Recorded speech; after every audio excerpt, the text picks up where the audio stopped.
It's in half both ways that it could be in half. Yeah.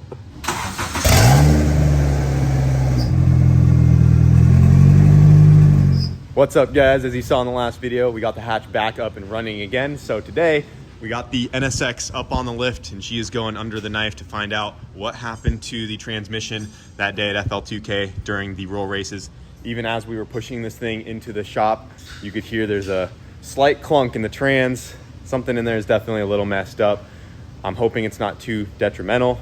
It doesn't sound like it's too bad considering we can still drive the car somewhat okay, but there's definitely a little tick in there. And we want to pull this thing apart and see what happened to it before we cause even more damage. So we'll have it out here in a second and then we'll tear down this Quaife sequential and see how bad the damage is. Well, guys, we got the fluid drained out of the trans here, and Today's episode, we're actually gold miners. it's not looking too good. I just said that we're hoping it's not that bad, but we got a lot of metal in there, guys. And another thing, this fluid smells completely cooked. It is not the greatest smelling fluid, and it's pretty fresh. Ooh, and it's very dark and burnt. Oh yeah, look at that chunk right there. Oof. My original worry was that we ran it too low on fluid because we did get back after that pass and the transmission was really hot on the outside of it. You could just tell it was running hotter than it should be, and I was like, crap, what if we like leaked fluid out of it, because it did have a small transmission leak over time. So that was something that we didn't double check right before the event, was the transmission fluid level. And I was like, dude, it might have leaked too much out of it, and that caused all of this. But we actually have about 2 quarts here, which is what transmission takes. So we know it had nothing to do with the fluid level, but something in there definitely bound up and started to get hot. And then I think that led to whatever failure is in there. So we'll just have to tear it apart and see, but there's a lot of metal in there. If you guys have ever smelled like burnt ATF, it's exactly what this smells like. And it's not supposed to smell and that it's burnt. not good. All right, boys, we got the sequential transmission pulled out of the NSX here. Went ahead and got all of the bolts pulled out of this thing. So we are going to dissect it together and see what we find, starting with this cap right here. Can I just put $5 on something being really hot under that? I would probably lose that bet. So you're about to win yourself $5. This thing was pretty toasted. The slider's definitely hot. Yeah. Slider's hot, but the gear actually looks fine. That's got like some flat spots in it almost. Yeah, that's kind of weird, but the gear itself is okay. So just got the nut off of this stack right here, and I'm getting ready to get this one off. And as I was prying on this little sleeve right here that presses on, I noticed that this stack is loose. There's 2 bearings right here that are built into this cuff that are built into the case, and this bearing is definitely bad right there. So just something I saw right away that is broken. So go ahead and get this nut off and we'll be able to pop it off and see what else we find. Oh yeah, that bearing is destroyed. Dude, if we're lucky, that's all it is. I mean, but there was a noise afterwards, but this could have been the first failure. Or something else caused that bearing to get destroyed, which is actually probably more likely. Oof. Where's the damage? I don't know what the diff got over there. Where did he touch you? Where did he touch you? Why did he hurt you?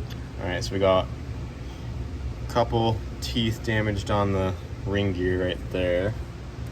And I really think it was probably just that bearing coming apart. Dude, I think that's all it is. I think that bearing failed. Yeah. And we had a little, There it goes. yeah, with all the balls inside of there. And I bet anytime it would make a... Shouldn't be able to pull the bearing race out by itself. Nope. Not ideal. I bet anytime it kind of locked up with a chunk of metal getting wedged in between here. So we also found this out just a second ago, is that something had to get wedged in between that ring gear and the case, because it punched a hole right through this upper half of the case here, and it was leaking a whole bunch of fluid out of it at the track. Oh yeah, right there. Something got wedged up in there. Luckily, we can probably repair that as long as everything else is okay, because this is a piece from Quaife, so this is an aftermarket part. It would not be cheap to get another one, but I think we can patch that up no problem. But honestly, everything else doesn't look too bad.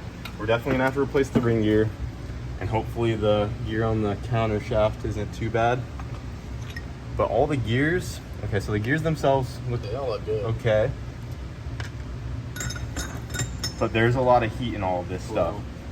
I think when this is not supposed to be like that. it just pulled up with the Okay. case, yeah, that's fine. Ooh, no, that's a little. Dang it. Yeah, we're gonna have to replace that input shaft. Oof. Why are we always replacing input shafts? Those are big expensive. Yeah, the input shaft definitely has some stuff in there. Damn it. It's not detrimental. The input shaft definitely needs replaced. Both sliders right here need replaced because they have a lot of heat on them because everything shifted when that bearing let go. So that's probably why it was so hot, because everything's just riding in there, pressed up into spots where they don't want to be. And yeah, we'll have to fully tear it down, inspect each gear, and see what we need. At least it's not detrimental, but it's never a fun situation, to say the least. But I'll get the parts ordered for this thing, and we should have the NSX back up and going, hopefully here soon. It's not something we haven't been through before. Well, after I got the rest of the gears out, you can see that this bearing down here is completely destroyed. And that is the bearing that goes to the counter shaft. And that guy is just done. So that bearing failed, the bearing in the case failed, which is also the same bearing that is part of that counter shaft. And in turn, we did hurt a couple things on both shafts. The bottom of this shaft is all galled up from that bearing. This gear right here on the input shaft is pretty beat up on first right there. The other gears appear to be okay. And then all of the sliders got really hot and cooked up because everything shifted out of place, because all of those sliders ride on this counter shaft. And if that counter shaft isn't where it needs to be when those bearings broke, then these guys are going to see a lot of stress that they shouldn't be seeing. So those got all heated up and damaged. All the sliders are a little cooked as well. So yeah, we have some things to replace, boys, but we'll get this thing back up and going. And also a couple of teeth that were damaged on the ring gear here, so we'll have to replace that guy as well. But is what it is. We'll get some new stuff on the way, and we'll go through this thing with all fresh bearings, everything ready to go. And she should be good, because when we put this back together, it was on some used parts. We just made it happen. We got what we needed out of this thing. We got the content we wanted to make out of it. She served us well, and I knew at some point this was going to be an issue. So we'll get everything done right this time and put it all back together. We just got the NSX off of the lift, got parts coming for that, for the transmission, and now we are moving on to the 240 here. Getting them all back together. Yep, one at a time. Hopefully they stop breaking. Oh, this one was my bad. Don't forget the rod bolts. Yep.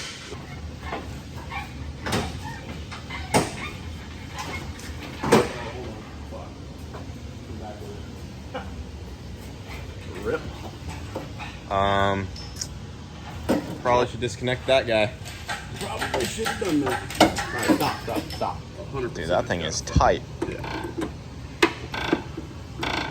So we got the LS out of the 240 here, and we're just breaking everything down to see how bad the damage is, see what is salvageable, because when we go to put another LS together for this thing, we want to probably retain some of the parts that we got for this one, like all of the valve springs, things like that. We're going to see if the bottom of the heads are good, because we did break a rod during that little burnout. Maybe like Bob Barker. You want to see what's behind door number 1? Show us what's behind the Look head at your there. brand new car. Want to see the bottom? Oh, she got kissed. Oof. Not too bad though. That'll ride. Yeah, that's good. Yep, that will ride. Oh, no, it bent a valve. Did it? Yeah, that one's not shut off. Oh, so, oh yeah, right there, Yep. look. It won't ride. Nope. Well, I mean, one valve and we could reach. oh, dude, look at the piston. Yeah. Thing Friggin' snapped in half. That's pretty crazy. See, I just loosened the bolts so we could tear it down faster. You can just pull them right out. There you go, quick release. Pretty nice. That one's. Dude, it's cracked along the top, and The it's rings are holding it in together. half both ways that it could be in half. Yeah. That's pretty solid. That's a good souvenir right there. Rod's all bent to hell. Oh, the rod's just bent. I thought it actually snapped the rod. No. So the rod did not break, it just got bent. Better luck next time. For real. Go for it. Behind door number 2. That one looks pretty nice. Yeah. Go figure, the backwards Nothing wrong side. over there. The backwards piston side, Gucci. The side that everyone thought we did backwards is the side that survived. Yep. If we would have done the other Got the side dots. backwards, it probably would have been fine. Dots facing back, yeah. Well, it looks like it's completely trashed, because we saw that the crank was no good after we got the paint off, and the block is pretty scored up right there. I think the only thing We don't have a complete set of rods anymore or pistons. I think the best thing to save out of this is going to be the head studs. Hopefully these lifters are clean because they're brand new. And then maybe if the cam's maybe okay. the cam. So pretty much everything that we got to put on it for upgrades, we might be able to salvage, but other than that, she's pretty cooked, boys. That piston is done. That is pretty wild. And this is one that was installed the right way. So we just got the 240 out of here. Between the 240 and the NSX, those were our only two cars that had some pretty serious damage where they had to almost come all the way apart to get them fixed. The Sidekick, we're still waiting on a built transmission to get done for it, and that should be a pretty quick and easy swap. And other than those cars, we are getting everything back up and running. So sorry for all the in-shop videos and just working. We've been hustling trying to get these things all up and operational. So those are dealt with. We're getting stuff ordered for those to get the 240 and NSX back up and running. But now we got the FRS on the lift here because we finally got the rest of our intercooler piping here, and Wyatt has been working on getting the charge pipes knocked out for this thing. He already got this guy done right here, going from the throttle body into the intercooler there. So now we just got to get the other side ran to the turbo, add a blow-off valve. We still have to get a wastegate onto the exhaust manifold, and then we still need to run an exhaust down and out of this thing, and then this thing's ready to start making some boost. We are getting close. I just got the other charge pipe mocked up right here. We had to pull the headlight out and just make sure that everything fit neatly through there, but the headlight still goes back on, even though it kind of looks like it goes right where the headlight went. It tucks under it nicely, and we're going to be redoing this coolant line right here because it's like kind of in the way, but we'll get into that later. But just some final welding on that charge pipe, and that's all done. And then she can make some boost. Ready to go. Choo-choo-choo. Yeah, we have no blow-off valve on there, so Yep. she might surge a little bit if we tried to run it. We're gonna make 600 pounds, baby. It's gonna make all the boost Or right 600 now. horsepower. Let's go. No wastegate, no blow-off valve, straight boost. We like the party.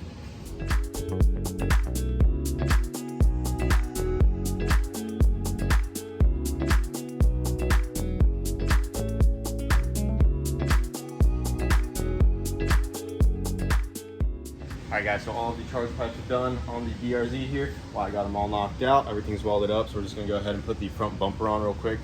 Make sure everything fits how we want it to. Like I said, we still gotta take everything apart to do the blow-off valve and wastegate on the manifold. We also rerouted this coolant hose right here. So she's just going down and out of the way underneath that charge pipe now. And yeah, let's go ahead and slap the bumper on and see how she's looking with the intercooler and everything. She's getting very close. That fits good. Nice and tucked out of the way. Now we actually have a nice intercooler filling up that space right there because it was just so open before. That was pretty sick.